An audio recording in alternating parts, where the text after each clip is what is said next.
Hi, I'm Monika Stout with YummyArts, and today I'm going to teach you how to make your bed and eat it too.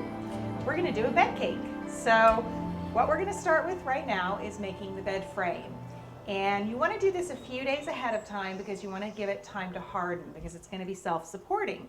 So we're going to take some gum paste and we're going to extrude it out of our extruder so we can make nice rails for our bed frame. So I'm going to roll my gum paste into a cylinder so it'll fit in my extruder. I use this, it's a Macon's clay extruder, and I like this one the best. And you'll see why when I use it. It actually spins, which gives you a nice long continuous rope, as opposed to the extruders that you have to pump. When you pump them, every time you pump them, it stops pushing and it leaves a little indent around the rope, which I don't like.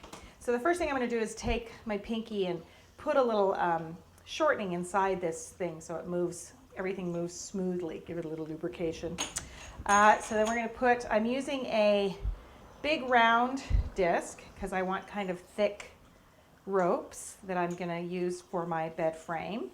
I'm going to put that on the end, then roll this nice and thin to fit inside like this.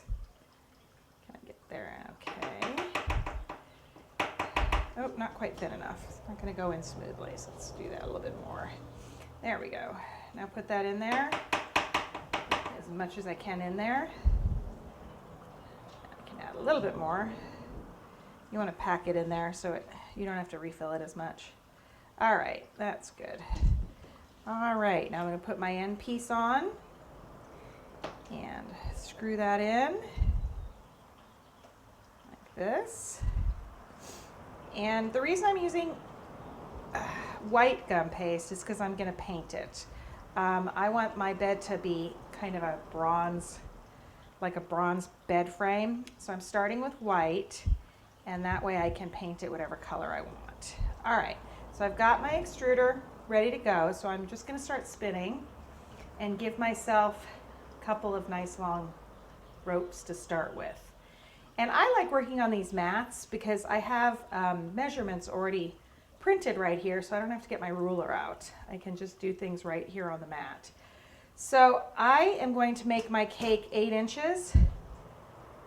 And so I want my bed frame, actually my cake is 7 inches, so I want my bed frame about 8 inches. So I'm going to do my first rope, and I'm going to cut it at 8 inches. And that's going to be the bottom of my bed frame. And now I'm going to do the 2 sides. I want it about 4 inches tall, so I'm going to do 2 4-inch ropes. I can do one long one and cut it in half. Like this. And I'm going to need, it will be somewhat self-supporting, but it is going to need some structure in it. So I'm going to cut these 2 pieces 4 inches each, and then I'm going to take a couple of dowels. And I'm going to take one dowel and I'm going to kind of embed it in this piece of rope like that.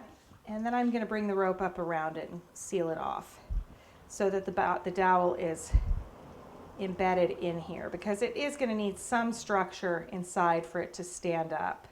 Gum paste will harden, but it won't be necessarily completely self-supporting, so I want to give it some structure. So this is going to be my side pieces.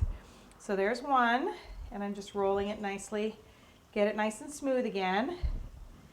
And here's my other one. I'm going to do the same thing. I'm going to embed it in there and kind of bring it around and close it up so the dowel is completely enclosed in gum paste, like this.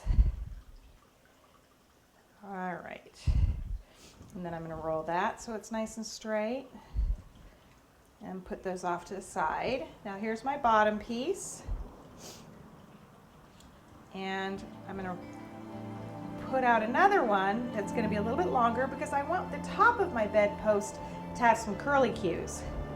So, oops, I'm not going to make that. That one's not going to be long enough. So I'm going to have to refill my extruder, and I'll be back.